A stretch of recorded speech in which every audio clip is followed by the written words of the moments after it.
तो यार ये काफी लोगों का सवाल है, क्या dragon ball super hero movie के बाद क्या अभी प्रोडक्शन में कोई और मूवी है? मतलब क्या बिहाइंड द सीन कोई और मूवी बन रही है? और अगर ये मूवी आएगी तो कब तक आएगी और किस पे आएगी? तो कब तक आएगी और किस पे आएगी? किस पे आएगी मेरा मतलब कौन से कैरेक्टर के ऊपर? खैर, पहला सवाल का जवाब इसमें गेस करने वाली कोई बात ही नहीं है। ड्रैगन बॉल सुपर की टीम में ये 7-8 साल का रिकॉर्ड है कि वो लगातार battle of God, resurrection F, Broly movie, उसके बाद सुपर हीरो एक खत्म होती नहीं, उनकी टीम तुरंत दूसरे मूवी पर काम करना शुरू कर देती है। सिंपल भाषा में कहूँ, हाँ, अभी कोई मूवी होगी जो प्रोडक्शन में चल रही होगी और हम अवेयर नहीं है कि वो मूवी किस पे होगी, उसकी स्टोरी क्या होगी और ये कब तक आएगी। लेकिन तुम लोग को याद होगा 2017-2018 के बीच में ड्रैगन बॉल सुपर के फैंडम में एक टॉपिक बहुत चर्चा में हुआ करता था, फर्स्ट सुपर सेयन, जो दुनिया का सबसे पहला सेयन था जिसने सुपर सेयन 1 फॉर्म को अचीव किया था गोकू से पहले, जिसको अकीरा टोरियामा ने नेम किया था यामोशी।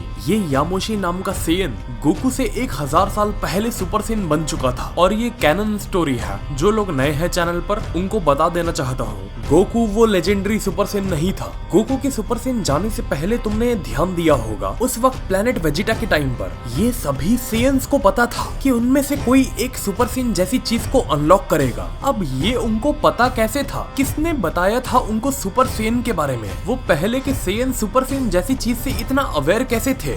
सीधी सी बात है, क्योंकि उनका एक पूर्वज 1000 साल पहले सुपर सेयन जैसी चीज को अचीव कर चुका था जिसपे सेयन्स की ट्राइब को फक्र था। इसीलिए किंग वेजिटा बार बार बोलता था कि मेरा बेटा वेजिटा वो होगा जो सबसे पहले सुपर सेयन लेजेंडरी सेयन वाला फॉर्म हासिल करेगा, जिसके वजह से ही वेजिटा के फादर ने सेयन्स के बच्चों को मरवा डाला कि कोई दूसरा सेयन का बच्चा उसके बच्चे के पावर लेवल को बीट ना कर पाए। अब तुम अंदाजा लगाओगे, क्या फिर हम ये माने कि यामोशी के ऊपर अगली ड्रैगन बॉल सुपर की मूवी होगी? अगर मैं इस पे अपने थॉट्स रखूं तो नहीं, यहाँ तक कि अगर मैं और ऐड करूं, मुझे ये भी नहीं लगता कि आने वाले वक्त में या बहुत साल बाद भी यामोशी के ऊपर कोई डेडिकेटेड मूवी बनाई जाएगी। क्योंकि आपको एक चीज देखना पड़ेगा कि ड्रैगन बॉल सुपर में ही सुपर हीरो मूवी को वैसा रिस्पॉन्स नहीं आया बड़े स्क्रीन पर जैसा एक्सपेक्टेड था। फ्रेंचाइज की ग्रोथ के हिसाब से लोग गोहान को नहीं देखने गए तो यामोशी को क्यों जाएंगे? इवन ड्रैगन बॉल सुपर वालों को भी शायद ये अंदाजा जरूर हो चुका होगा अभी तक कि बड़े पर्दे पर अगर उनकी कोई चीज चलती है तो वो है गोकू और वेजिटा, जो कैरेक्टर कभी ड्रैगन बॉल मांगा में फ्रेंचाइज में एनीमे के जरिए या मांगा के जरिए आया ही नहीं, तो वो डायरेक्ट मूवी में उतरेगा, ये काफी रिस्की होगा। अब आप कहोगे ब्रॉली को भी तो ऐसे ही लाया था। ध्यान देना,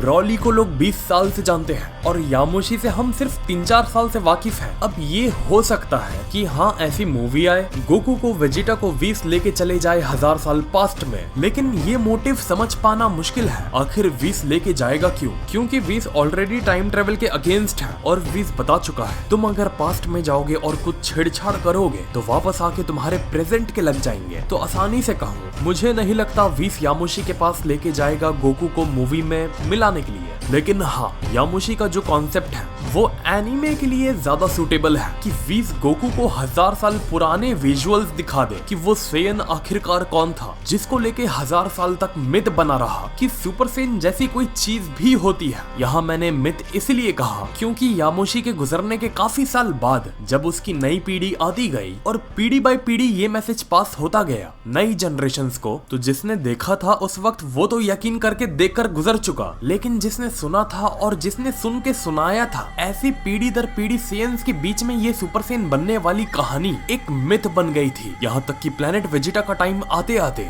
सेयन सुपर सेयन जैसी चीज को एक मनगढ़ंत पूर्वजों की कहानी बताने लगे थे, लेकिन फिर भी कुछ का मानना था कि सुपर सेयन जैसी चीज कोई होती है। यहाँ तक कि वेजिटा का भी यही विश्वास था कि सुपर सेयन सिर्फ एक मिथ है और उसका यकीन तब टूटा जब उसने पहली बार गोकू को सुपर सेयन फॉर्म में देखा और उसने खुद ने ये गवाही दी देखकर कि सुपर सेयन का कॉन्सेप्ट कभी एक मिथ नहीं था। और सोचो, चौंकाने वाली बात ये है, उस वक्त के सेयन्स को पता था सुपर सेयन जैसी चीज को लेके, लेकिन सिर्फ एक सेयन अवेयर नहीं था जो था गोकू, जिसको कोई आइडिया नहीं था कि इसको कैसे अनलॉक किया जाए, इसको कहा क्या जाता है, जो खुद की बॉडी से खुद की पावर से अवेयर नहीं था, उसने सबसे पहले सुपर सेन जैसी चीज को अनलॉक कर दिया। अब यहाँ काफी लोग कंफ्यूज हो जाते हैं कि ऐसा भी तो हो सकता है कि ब्रॉली गोकू से पहले सुपर सेन चला गया हो और गोकू पहला ना हो, क्योंकि ब्रॉली तो बचपन से ही वैसे भी खुद की पावर्स को कंट्रोल नहीं कर पाता था और वो था गोकू और वेजिटा से स्ट्रॉन्गर भी। तो जिस वक्त गोकू फ्रीजा से लड़ रहा था तो उस वक्त ऐसा नहीं हो सकता कि गोकू से पहले ब्रॉली ही सुपर सेन में चला गया हो। इसका साफ जवाब है नहीं।